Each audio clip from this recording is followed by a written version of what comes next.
So far, over the last few weeks, it lasts about 6 minutes, and then it turns off. So I put up the first 6 minutes, and at least it's like a commercial. All right, we're on page 366. Of course, as always, you don't have to follow along, but I'll tell you where we are. We're on Parsha Beshalach, and this, of course, is famous as the Parsha that deals with the splitting of the Red Sea. Right?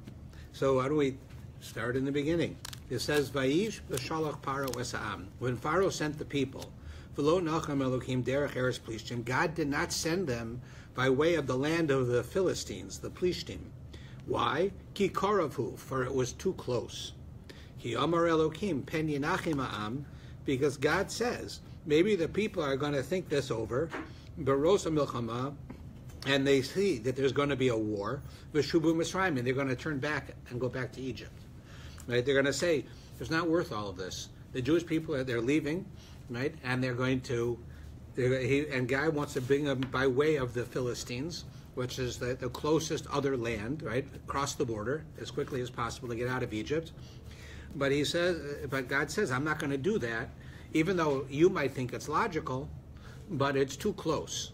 And the Egyptians will come, and they themselves are going to cross the border, and they'll come get you. And you'll have a war. And then what will happen is the Jewish people are going to say, you know what, we weren't in this for a war. We wanted to be free. We don't want to get killed in a battle. So they decide we're going to go back to Egypt. We're not going to even try this. So God says, in order for that not to happen, he takes them a longer route. Instead of the fastest route that brings them right to Israel, it's going to go the longer way. That's the simple understanding of what it's saying. Good morning. Sorry I'm late. That's okay. So, but a deeper understanding here is, it says that when Pharaoh sent the people, right, that God did not take them by way of the Philistines, which was the closest way, but he says, instead of saying which was the closest way, you can reinterpret those words. Ki karovhu also means because he's related. A karov is your relation. In modern Hebrew, they say it this way also. It's your relative. Person who's your relative, your mother, your brother, your sister, your father, your uncle, your second cousin, they're your relatives. So read it this way. It says, God did not send the Jewish people the easiest, closest way. He sent them a more difficult, longer way to get to Israel because he was related to them.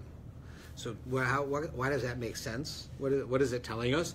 It's saying the following. The Jewish people, they're leaving Egypt. They're about to go and become part of the of the Jews living in Israel. They're going to go to Israel. They're going to get the Torah. They're going to go to Israel, and it begins. Everything begins now. And instead of it happening right away, they're going a long way, and they run into all types of problems. And so they're going to say, what is Pharaoh sending us this way for? Why doesn't he send us the easier way? We have to go this way. We have to have this problem and that problem. Why doesn't, if he took us out of Egypt for us to go to Israel, send us the easiest way? Right? That's what the Jews, they'll complain. Jews are known for that, right? For complaining so well. It's something that comes natural to us. So here they're complaining. So the Torah immediately answers the question. You know why God does it? Because he's your relative. Not that your relatives are a pain in the neck.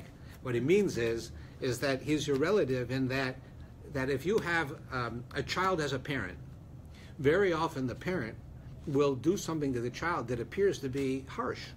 It'd be difficult. Right? They'll slap the child's hand. They'll say, you can't do this. Don't do that. Do whatever it is that the child's about to do. The parent will often have to do something to stop the child. I want to do this, I want to do this, I want to do this, and the parents say no, and the kids can't understand why not. What's wrong with it? What bad could come from this? So the answer is sometimes, right, parents do know better. They have life experience. They see what's going on. And you have a desire to accomplish this. You want to go and you want the easiest way, right? You want to go the fastest way to Israel. Like, why do I have to go the long way? I want to go the fastest way. Right? And God says, well, if you go the fastest way, you know what will happen? You're going to immediately have a war. And then you're going to say, I'm not going through with this, and then go back to Israel. I'm back to Egypt. And everything I did will be for nothing. So I'm going to send you a longer way because ultimately it'll be a better way. It's the longer way, but there's less trouble for you. But you have no way of knowing it. So I, as your parent, so to speak, I know it. I know what it is you're doing. And therefore, I'm going to take you in a way that maybe you don't understand why I'm slapping your hand, or why I'm putting a curfew on you, or why I'm telling you can't do this.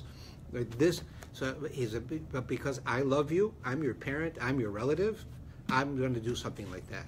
And that's a message, of course, that we can understand as humans. We'd understand that very often God or a family member, a person, someone that cares about us, someone who really loves us, is going to do something that appears to be harsh and negative and difficult. Sometimes we have to be the one who does that. In our lives, probably now we're the ones who do it more than we hear it. We have to tell our children, you can't do this. We have to tell our family members, you can't do that. And they're going to be upset with us. You're just a mean mother. You're a mean father. You're not very nice, right? And in reality, you're being mean, but because ultimately you're being kind. And sometimes to be kind, you have to be mean, and it's hard. And here you're seeing that God is doing that. God does not send them the easiest possible way, the fastest possible way, because they're going to have trouble right away.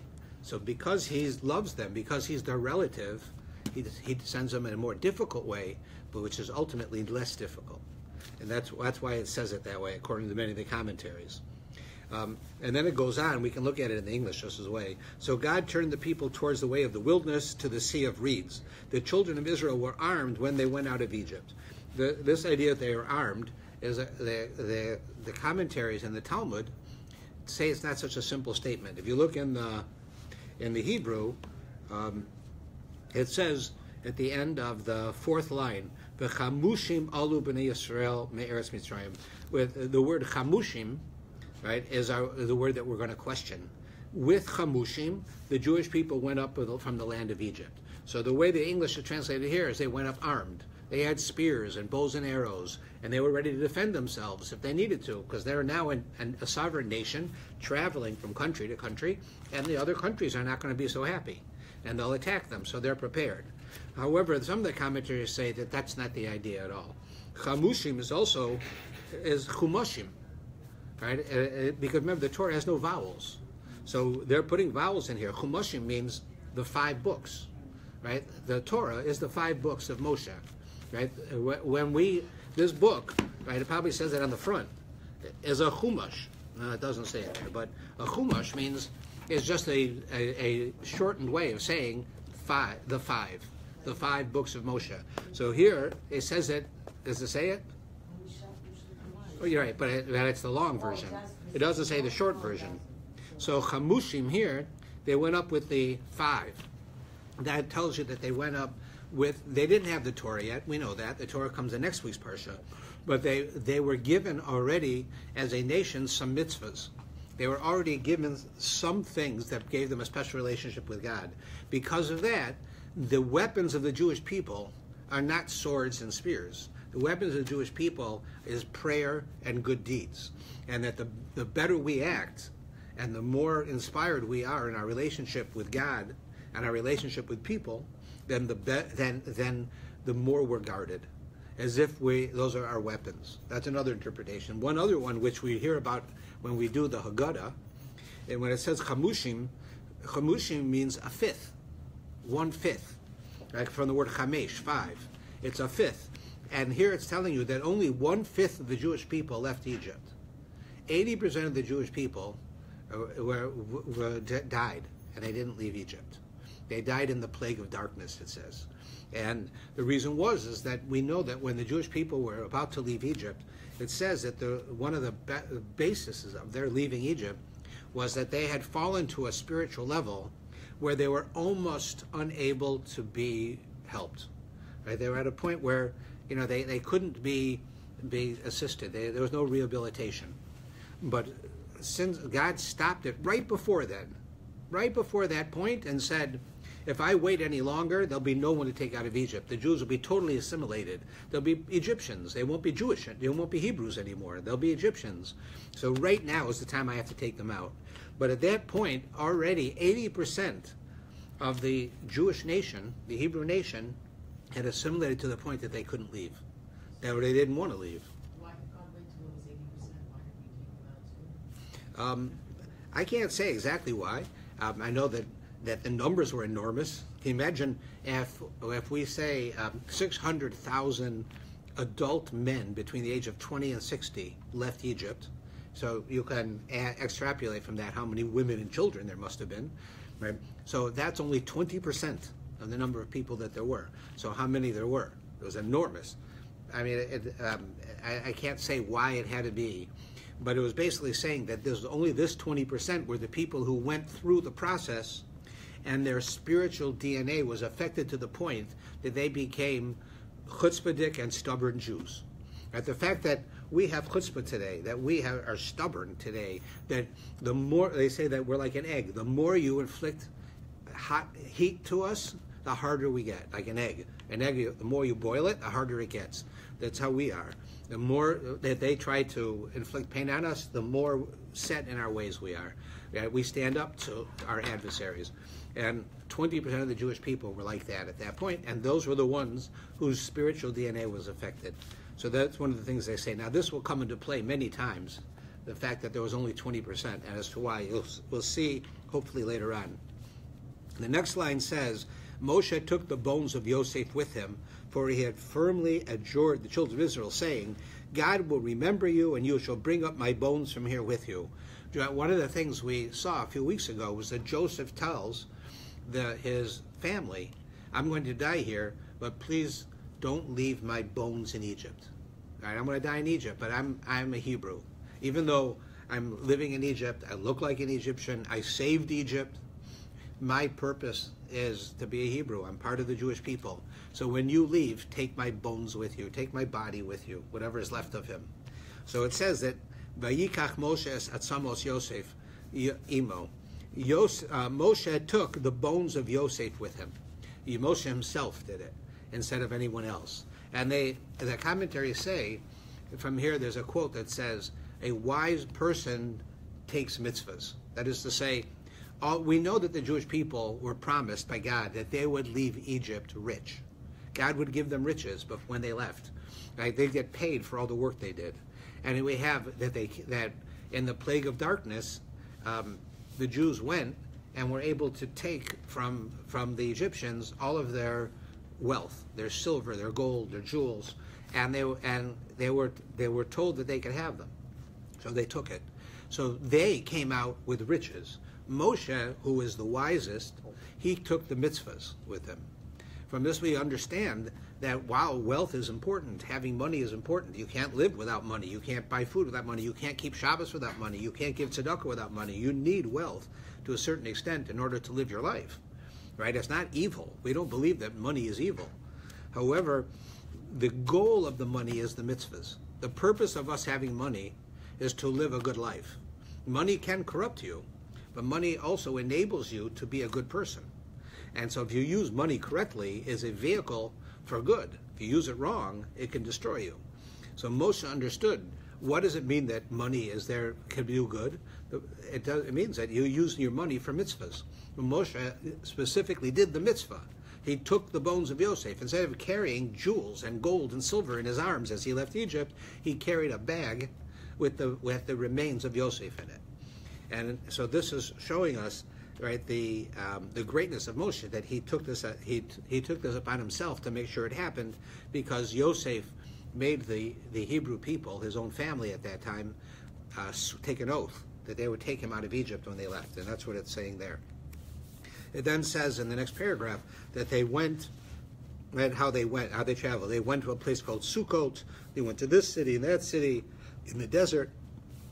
And then it tells us that God, in the daytime, God put a pillar of cloud to lead them, and at night a pillar of fire to give them light, so that they could travel day and night. This was a miracle, that the Jews traveled throughout the desert, and as they were traveling in the desert, the daytime, they had a cloud that made it so that they're not going to die in the desert from the heat. They're in the desert. So the cloud, which led them, also covered them and gave them the ability to live in the sun without being hurt. And the cloud, and then in the nighttime, God made it, turned, so to speak, this same thing into fire, so they'd have light they'd be able to see things at night, because they don't know. You don't take with you, battery-powered lights. Back in the days of Egypt, they went in the desert. They had nothing. It would be when it was dark. It was dark. So God took this fire with them. Now, later on, we hear about the pillar of fire and of clouds, because they were used for different purposes. It also told the Jews when it was time to move. When the pillar would stop, the Jews knew it was time to stop, and they would make camp there. When a pillar would rise up, they knew it was time to go. So God was sending a message through this pillar. But it was miraculous. You can imagine these people now who were slaves for 240 years, right? Suddenly, right, are free people, and they're living a life that's supernatural. It's not normal to live in the desert with nothing, right? The only food they had with them, the food they took with them, that would last them how long? A couple of days. How much food can you take with you? They bring children with them. The children get bigger. How are they going to give them clothes? Where's they going to get clothes from? How are they going to have anything? So this entire trip in the desert is miraculous. It's outside of nature. It's beyond nature. And it's immediately symbolized by these pillars, that God sent these pillars, right, in order to accompany them, so that when they would go, you can imagine, I've seen actually drawings that people have made using their imagination, but you can imagine what it's like for 2 million people basically to be walking in the desert, right, and to have this pillar of fire standing in front of them as they're going through the desert, giving them light so they can see, they can read, they can do whatever they need to do, right? It's an amazing thing. And then in this daytime, as they would travel, this pillar that accompanied them would become like an umbrella over their heads, so that the sun wouldn't beat down on them and basically kill them from the heat and from the lack of water and so forth. Right? It was there with them. So here you've got right away, immediately amazing things happening. So that it goes on that it talks a bit more about the same thing, and then God says in the next part here in 368, 369, that up until now Pharaoh decided he's going to let the people go. It says Pharaoh sent the people out. Why? Because he had the plague of the 10 plagues, especially the one at the end with the killing of the firstborn. Pharaoh said, "That's it. I'm giving in. I guess too much." Here, God hardens his heart again. God takes away Pharaoh's free will, his ability to choose right from wrong, and he says Pharaoh is going to now go after the Jews, because we have to understand that this whole idea is extraordinary. You have really nowhere else in the history of the world where God takes away human beings' free will. Human beings are the only entity in the world, of all the creatures of the world, that have free will. Free will is the ability to choose, but not to choose between, ice cream and pizza, right? A dog can choose between one type of food and another. Free will is to make a moral choice or an abstract choice. We human beings are the only entity that can comment and discuss art, music, could talk about ethical decisions, things like you can't imagine a dog to do the right thing rather than doing what it wants to do, right? And if it does what it wants to do, you don't hold it accountable. It has no ability to do the right thing. It does whatever it's trained to do, or its instinct tells it. So, but human beings are the only entity in the world with the ability to choose right from wrong, to choose to change, to choose to do something that might not even be good for them now, but in the long run is good for them, or might not be good for them at all, but it's good for someone else. Only human beings can do that. And here is one of the rare occasions, if not the only, where God takes that ability away. And he took it away from Pharaoh.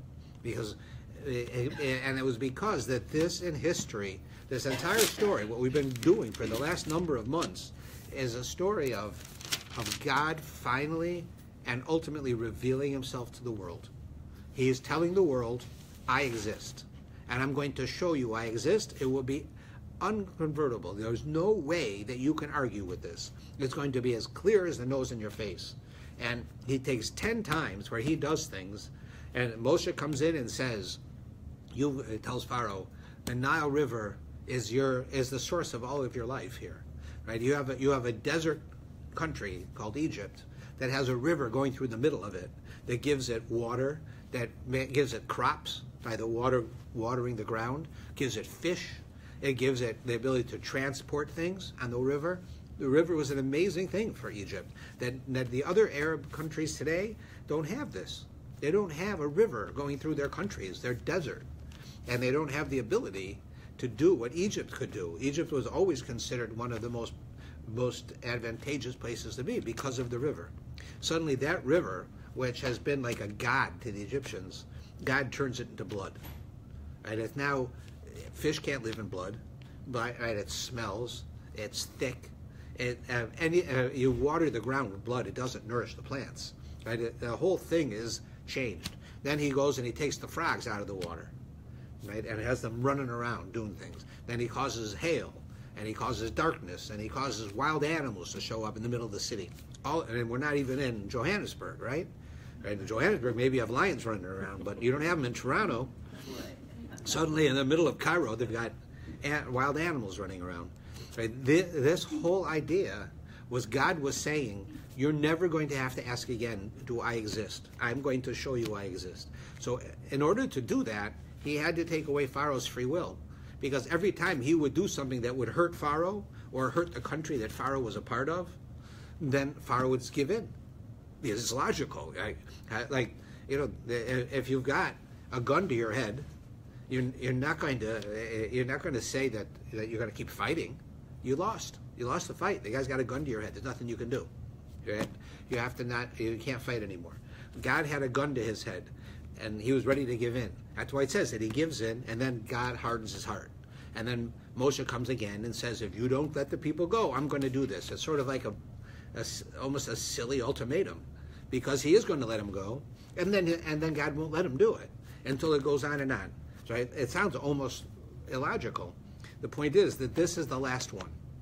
And this is where it culminates with the splitting of the sea, where now the world knows that God exists, period. So as I said before, when we had this class, if people will say to me, all right, look, it's logical that there's a God, and God does miracles. So all I want from God is to take this eyeglass case and to make it go up in the air, elevate it for 5 seconds, right here now. If he'll do that, I'll believe in God. It's easy for God to do that. There's nothing to it, right? Except he won't do it. And the reason is because he already did it. That's what the story is here. God hardens Pharaoh's heart. He breaks his own rules in order so the world should know that there's a God. Not even choice. It means the same thing. Right. So that's what's going on here. And so here finally Pharaoh gives in, and he goes so far as the Jewish people leave, and then God says, okay, one more. Pharaoh is going to go after the Jews and say, I made a mistake.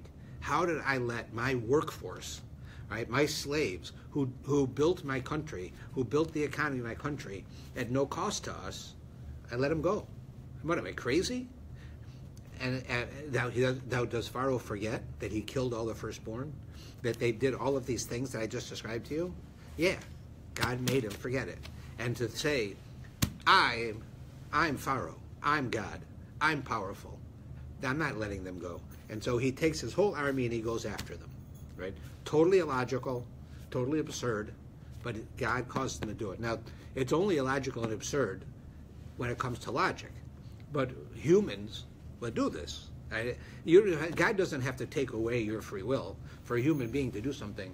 You know, I deal with counseling all the time. Any of you who know of instances, as I do, of divorce, you know how you can have people in a divorce who are prepared to spend $100,000 so their wife doesn't get $10,000.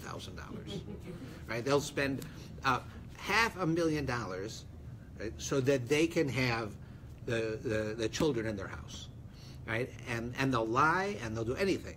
Now, I don't mean everybody, but we all know of such cases. That's totally absurd and illogical. I'm going to spend $100,000 so you shouldn't get $10,000? That's totally crazy. And in the end, right, only the lawyers make the money, and not even all the lawyers. Right? That's it. So what is happening is Pharaoh is doing the same thing, but here God is intervening and is taking away his free will, right? But we are the same way. When it comes to anger, like the Rambam says that every human trait has good and bad. Right? If a person is stingy, they're also economical. So it depends how you're using it. A person who's flamboyant with their money is also generous. It depends how they use it, right? A person who gets angry, the Ram says, there is no positive side. There's no positive side to get angry. There is sometimes a positive side to pretend you're angry, when you're dealing with children, for instance. But to actually get angry, there is no positive reason. That is the only human trait, right, our philosophers tell us, that has no positive purpose. And here you see he gets angry. That's what he's doing. He's losing touch with reality by getting angry. And God causes it to happen because he wants us to know that God exists. You should never have to ask that question again. All you got to do is go to go look at what happened to Pharaoh, what happened in Egypt, what happens at the splitting of the Red Sea, and then you're not going to have to ask God to lift up that eyeglass case, because you're going to already know that he did it. That's why it's happening here. So then he says that it says, God says to Moshe, speak to the children of Israel and tell them to turn back and go to this one place, and Pharaoh will say to the children of Israel, they're imprisoned in the land. The wilderness has locked them in. Right? So the Jewish people are in a place where there's like natural disasters around them. They can't go anywhere. They're stuck between mountains and a sea, the Reed Sea, right? They're stuck there. So now I can go get them because they can't. They're stuck. They made a wrong turn. So Pharaoh says, right? They're stuck in there. I will strengthen. God says, I'll strengthen the heart of Pharaoh.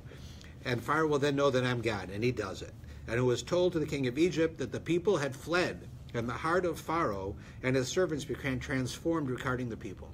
So they go to him and they say, Pharaoh, you know what? The Jews left. But you don't think he knew that? No, and suddenly their heart was transformed. They went from saying, thank God we got rid of them, because this is over now, to suddenly they're changed. Now they say, what are we, crazy? We let our workforce leave, and they're going to go get them. So what is it that we've done? That we've sent away Israel from serving us. So he harnesses his chariot, and he takes his people. He took 600 chariots, and all the chariots of Egypt, and their officers.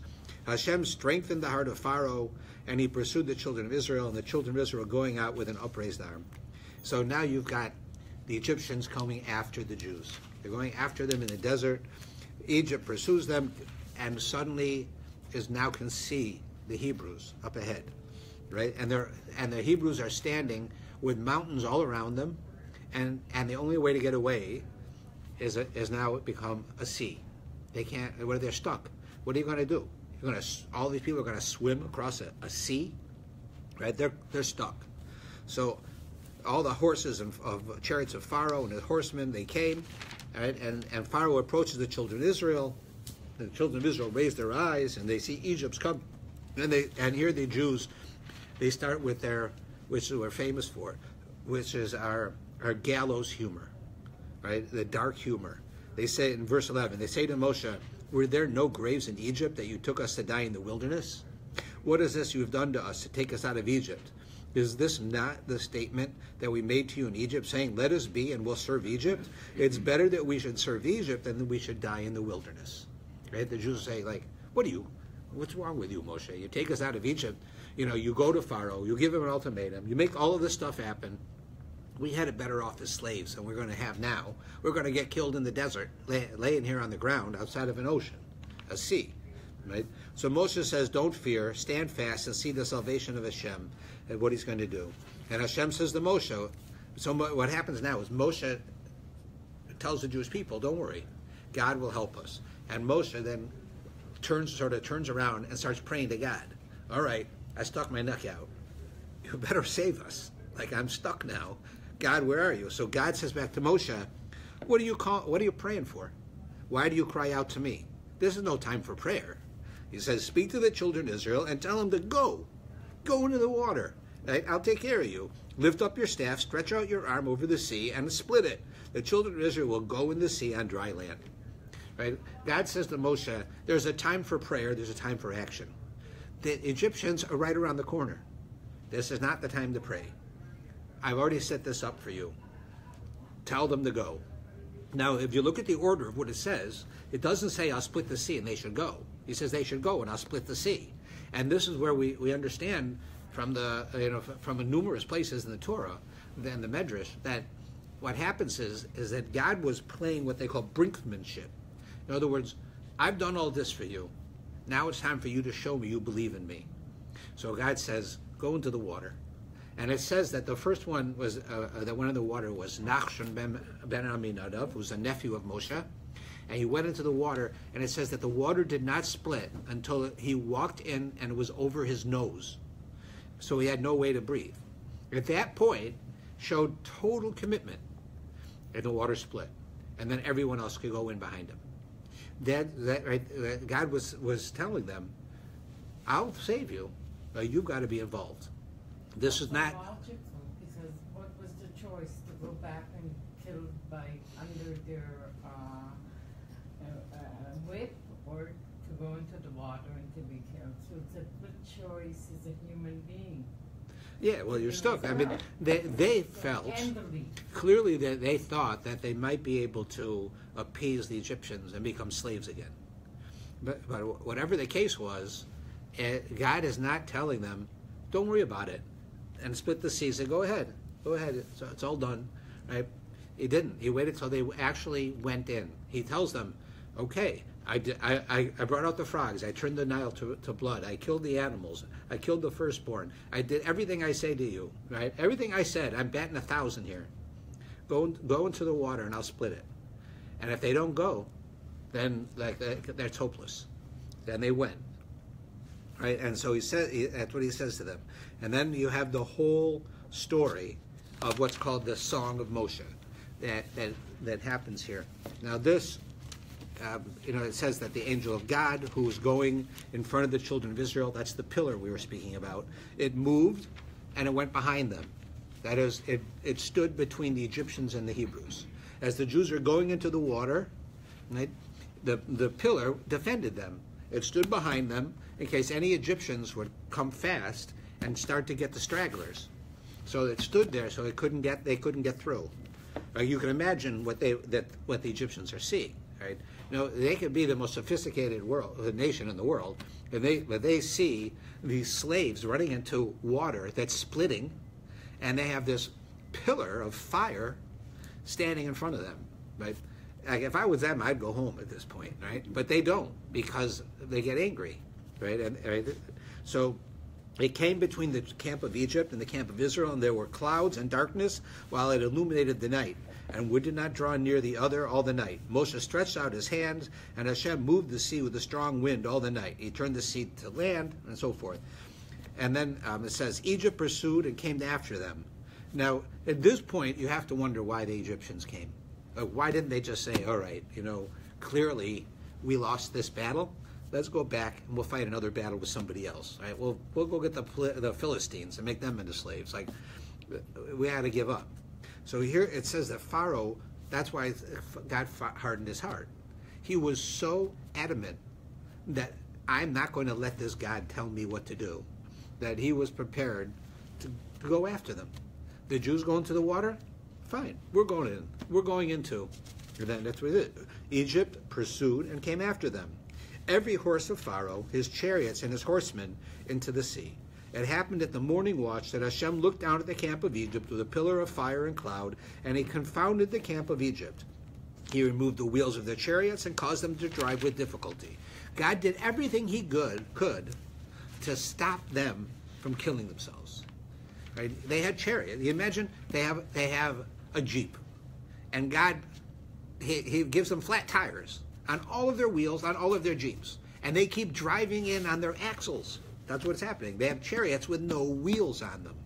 God made the wheels fall off. They're still going, right? Egypt says, I shall flee before Israel. What? We're giving in? Oh, no. Hashem is waging war for them against Egypt. Hashem says to Moshe, right, he split it. And then they go in. And on that day, Hashem saved Israel from the hand of Egypt, and Israel saw the Egyptians dead on the seashore. Israel saw the great hand of Hashem afflicted on Egypt, and the people revered Hashem. They had faith in Hashem and in Moshe, his servant. And then it begins this famous song. What is a song? It's not like the Jewish people got together like they do in the bars with beer and they started singing. This is a prophetic vision. The song is not a normal song. Because first thing, all 3 million of them who were there were singing the same song with the same words, right? The men sang it and the women sang it, and they all knew the words, and they all right, and it came to them spontaneously, because it was a form of a prophecy, and it was a prophecy at such a level that it was like a song. It just burst out of them, like music can just burst out of you. That's how it came out of them. It was like they were at such a level. It's like their soul itself, not their voice box, but their soul was speaking. So that's what happens. And the Talmud tells us a number of things about this. One of which, it tells us that from here we learn a very important idea. From the story of the going out of Egypt, we learn the idea that a person who is supposed to beautify their mitzvahs. Now, you have a mitzvah to have a Torah, so you make a beautiful Torah cover. You have a mezuzah, you make a beautiful mezuzah cover. You have tefillin, you make beautiful cases for your tefillin. You have to make kiddush, so you get a silver kiddush cup. We beautify our mitzvahs. What has it got to do with this? It says, there's a line in here that says that when the Jewish people went through and they sang the song, one of the lines they say is, Zeh keli v'anvehu. This is my God, and I will adorn him. In other words, the Jewish people at this point, no matter how ignorant they were, you can imagine they weren't that well educated. They were 200 and something years, they were slaves. They did not go to schools of philosophy. They were slaves. And even the most simple among them saw God. Right? It says that even the most simple maid saw God in a greater way than the greatest prophet ever saw God. Because they were experiencing this splitting of the sea. It was such an amazing prophetic moment. And one of the things they said is, this is my God, like they pointed at God, so to speak. You can't really point at him, but it's as if they could see him. This is my God, and I will adorn him. I will praise him. Adorning God. He has no body, so you're praising him. But the commentaries say, this is my God, I will adorn him, as these are my mitzvahs, I will adorn them. And that's how we learn the idea. But really, I have a problem with this, and a lot of people have problems, not just me, that of all the places in the Torah that you learn about the idea of beautifying mitzvahs, this is the place. Like, this is sort of a push, right? It's not really simple to say what I just said to you. Yeah, you can read it in the words, but you sort of believe me. But where does it, of all the places in the Torah to say that when you have a mitzvah, you should make it beautiful, it comes from this. So the answer is why here is because if you read the Talmud or you read the Medrash, it says that when they split the sea, and it wasn't like they went in and walked in mud. You can imagine what's under the sea. You just take the water out of an area, and you've got wet sand, you've got like vegetation, you got dead fish, you got garbage, right, on the ground, and you're going to walk through, right, and get your shoes all messed up, and it's a mess walking through. Like, think about low tide. As soon as the tide goes out somewhere, and you're there, and you walk in that. You can't go in your dress clothes. It'll be a mess. It says that God made the ground like tile. And he put fruit trees in there so that if they got hungry, they could grab an apple from a tree and eat it. It said he made 12 rows, one for each of the tribes, so they could go through. He did all these amazing miracles that were extra. Right? He said, what's the purpose of that? God, he wanted to save them, so he split the sea. He saved them, but he didn't just do that. He saved them, and he said that they're not going to get dirty, and they're not going to get wet, and they're not going to be hungry. I'll take care of them. He did all this extra. So the commentaries say that that's how we know that the idea of beautifying your mitzvahs comes from here, because it was enough for God just to save our lives, to save you, but for him to save our lives and to make it so we don't get hungry, and to make it so our shoes don't get dirty, and to make it that the people we're walking with together are all people we know, we feel secure with. But that's all extra. It's all extra. Because all his goal was to save our lives. Not to make us feel good, not to make us not hungry, not to make sure our shoes don't get dirty. Right? That's all beautifying the mitzvah of saving us. So from that we understand that just like God went out of his way to do the extra, to make it special, to make it beautiful for us, we do that with him. So whenever we do a mitzvah, we beautify our mitzvahs, and that's where we get it from. So when you make a challah cover, right, it's because you want to beautify the mitzvah of making a blessing on the challah on Shabbos. When you have an esrog case, when you have beautiful Shabbos candles, right? Who says you need silver Shabbos candles? Right? You can use 2 glass ones. You could use just simply 2 of those little candles that you buy. You know, you don't even need candlesticks. But the fact that we do it, right, is beautifying the mitzvah. We're saying to God, not only are we doing what you tell us to do, but we're making it special. We're going beyond what you ask, and that's what God did to us. He didn't just save our lives; He made it so that we were secure, that we were warm, that we were happy, that we didn't get dirty, that we didn't get hungry. All of that happened unnecessarily, but it was there to show us this idea. That's one of the reasons it says that. That comes from here. Now, if you look in the bottom of 374, it begins with the words, Az Yashir Moshe v'Bnei Yisrael. Thus the Jewish people and Moshe sang the following song. Right, the last line on the page. Right, it says, then Moshe and the children of Israel chose to sing the song to Hashem. But if you know Hebrew, you'll know that the words Az Yashir is in future tense, not present tense or past tense. Moshe and the Jewish people sang this song is past tense, or most of the Jewish people are singing this song. You could even get away with that, saying it's writing in the present tense, but it doesn't. It says Moshe and the Jewish people will sing this song, and then it tells you the song they sang. Well, it makes no sense to say they will sing it and then they tell you what they did. So this is a hint that of the Messiah. We know, the whole idea of Mashiach. You can't find anywhere in the Torah that says there's going to be a Mashiach. The Mashiach's going to come and help us. We don't find it. There's nothing in the Torah about the world to come, right? There's nothing in the Torah about the Mashiach. There's not, right, even about the revival of the dead, right? Tchias HaMesim. None of this is found literally in the Torah. Talmud says this is a hint. It says now here at the splitting of the Red Sea you can imagine. Like, people saw God. I mean, you can imagine that here they are. They're about to die, right? And 3 million of them are saved.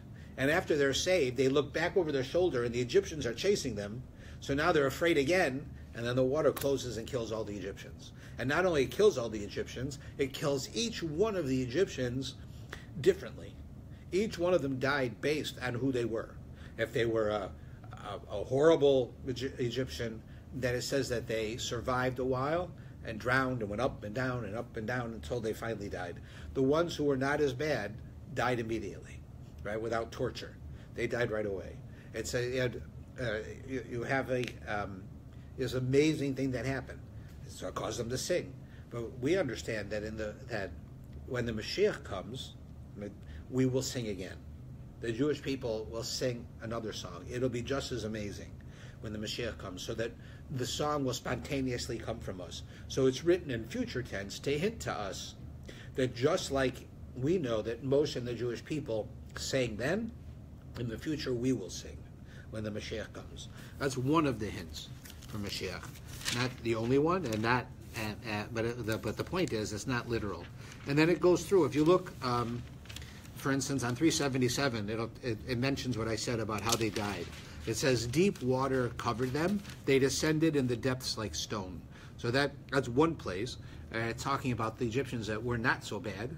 So they died immediately. They went right to the bottom and died, right, without as much pain. Because they were all going to die. So the question is, going to die, torture and die, or going to die? So they died. In another place, it talks about how they were up and down and up and down and up and down. And those were the ones who were really bad.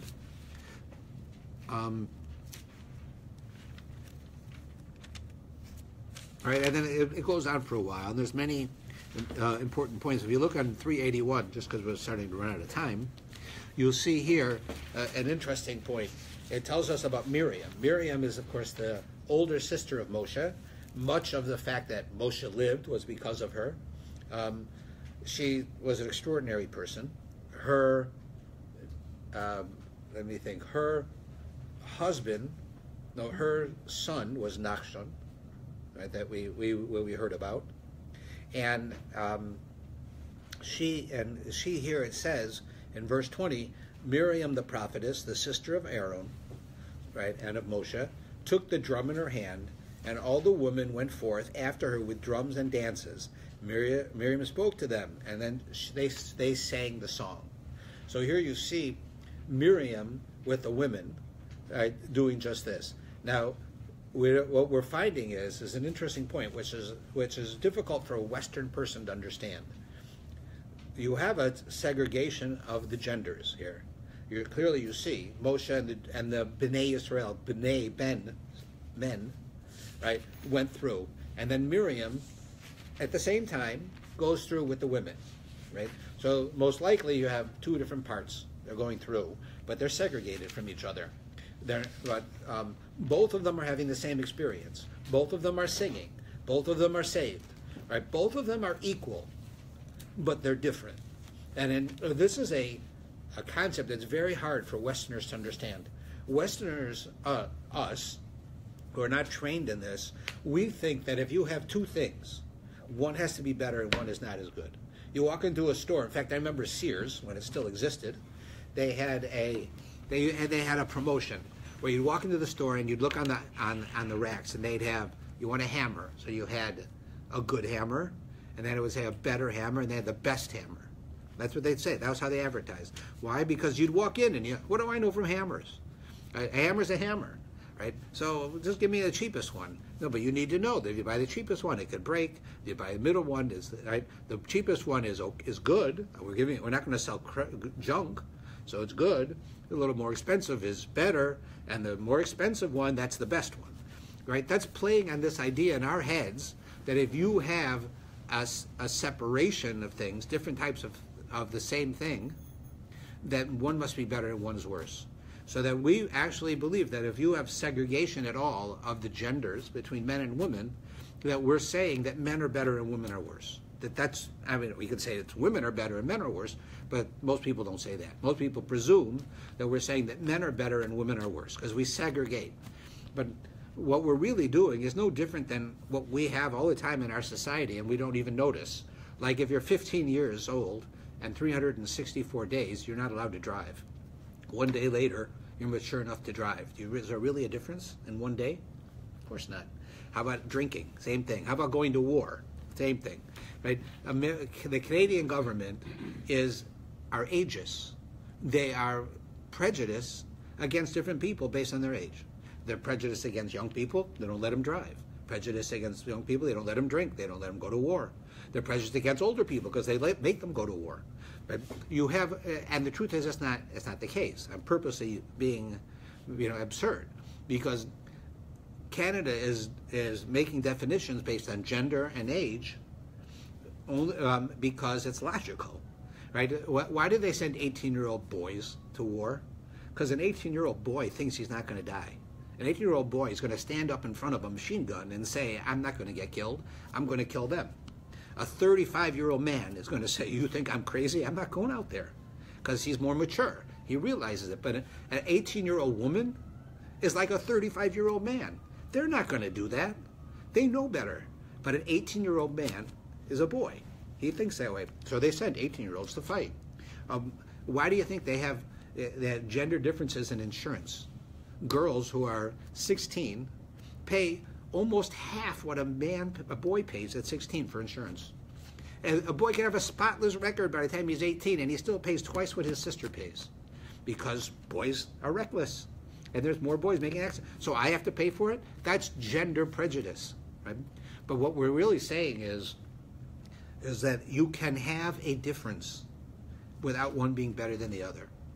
And in Judaism, that's how we do it.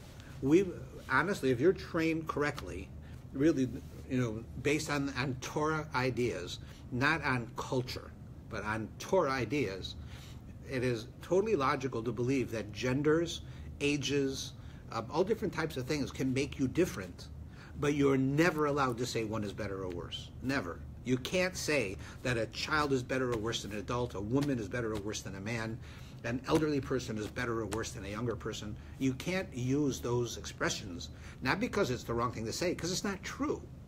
We basically say, according to the Torah, that every person has to be judged by their potential. And since you don't know their potential, you can't judge them. I don't know what you can do.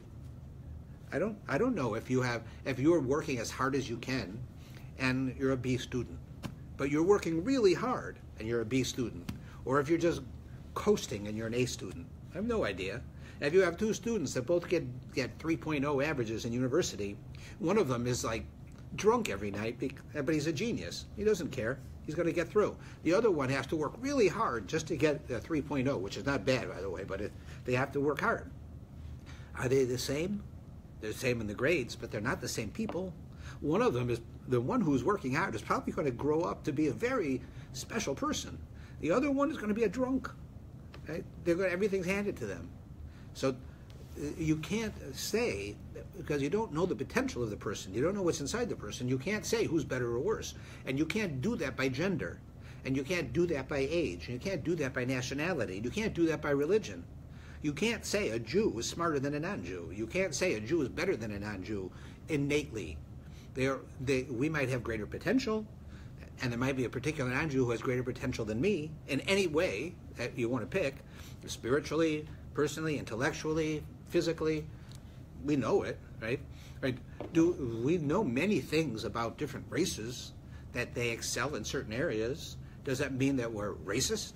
No. You can have, like they'll say that, black people have rhythm. I know black people who don't have rhythm. I grew up with them. Some of them, I can dance better than them, right? It doesn't mean that just because they're black they can do it. So that's a wrong stereotype. But could they be raised with a certain pain in their life, with something that causes them to have expressive ways of showing their pain because they were slaves 100 years ago? Their culture was taken away from them. Their families were destroyed by the Americans. Yeah, you can see that affects the people, right? But you can't judge them good or bad or say that they're all the same. They're not. Each individual is different. And it could be race or gender. So here we have an example where the genders are segregated, but they're doing the exact same thing. This is the Torah telling you. It wasn't that the men had to go first, the women had to go first. Right? The men had to go first because they're more important. No, the women had to go first because we don't care about them. Let them die in the water. Like, which one do you want? Which way do you want to see it? They went at the same time. Right? They went separate, but they went at the same time. Why? So why do we have gender differences? Because we believe it's very important that when it comes to gender, the men who I don't have to even prove it anymore. If you look what's going on in the newspaper this year, men will, if they have the ability, they will treat women like sex objects. Period. They will. Men will do it. And you can look in every area. They do it. And a man who doesn't do it is causing himself not to do it. A man is saying to himself, it's wrong. I can't do, you don't do this. But a man who has the ability to do it, you're seeing now, they do, right? You don't find women doing that. It happens sometimes, but it's not the norm. 98% of pornography is made for men, not for women. Now, that means men are seeing women as sex objects. Women are not seeing men in the same way. Not that it doesn't happen, but it's not the norm. And therefore, in my opinion at least, what we're finding is that there are differences in gender, and that a man has to be taught to treat a woman like an equal, because the Torah says she's equal, and not the same, but equal. And if you don't do that, you will treat her wrong. You will treat her like a sex object. So we have to stay away. Men have to stay away from physical contact, because we will do things we shouldn't do. And we have to stay away from being in certain situations where we're alone with someone and nobody's going to come to see us. That's why all these stories that you hear about, they're inviting women to their hotel rooms or their offices where they lock the door. These are all examples where the men use their power to subjugate women. It was over and over and over again. But it's so rare that you find women doing that. Right? So one of the reasons that we have segregation in this way is not because women are disgusting or they're less. It's because men are. Men do these things. Not all men. They don't do it. All men are tempted to, but they don't do it. Many of them don't do it. But you can see how it happens. So we put up safeguards. We say, I guess I'll give you the example. Remember when the President of the United States said he wouldn't go out to lunch with a woman, a married woman, without her husband present, and everybody went against him? He was saying exactly what I'm saying, which is, if I'm going to go out to lunch alone with somebody else's wife, I don't want to be tempted to do something wrong. And I might. Not that she might not. She might not want to. I could force her. I'm stronger than her. I don't want to do that. So I will not go out with a married woman without her husband present. He's quoting the Shulchan Aruch. He's not Jewish, but that's what he's doing. That's what we say, the same idea. So gender separation with us is something that's important. Subjugation, or in any way saying that one is better than the other, goes against everything the Torah stands for. The Torah doesn't believe in that. That's an important point that we need to know. For a religious Jewish man who believes that women are inferior is picking that up from culture, the culture that he grew up in, that he lives in. He's not picking that up from Torah. He's getting that, the fact that you see so many of the things of how women are treated within the Orthodox community. It's only because the Orthodox community is very traditional, and they pick up stuff from the culture they live in, and they're emulating it, and they have to learn not to do that, because the Torah tells us how to do it, and people still pick up stuff. If you live in Poland in the 1700s, and women are ignorant because they're not allowed to be educated, and they have no power because they're not allowed to own things, but as the law of the land, so then Orthodox men living there are part of society. It's going to affect them. They're going to be doing that. You just watch television now in the 1960s, like these TV shows like the Mad Men and the Amazing Mrs. Maisels and all these shows. Look how they treat women. Look how the women respond. They're accepting it in those shows. They believe that they're ditzes. They believe that they're stupid, but they're not stupid. And you start to see the change in the 60s. That's what they're trying to show. The women are starting to realize we're equal. We're not less. We're equal. I think that they're starting to see what the Torah says. But because they're equal, they're not the same.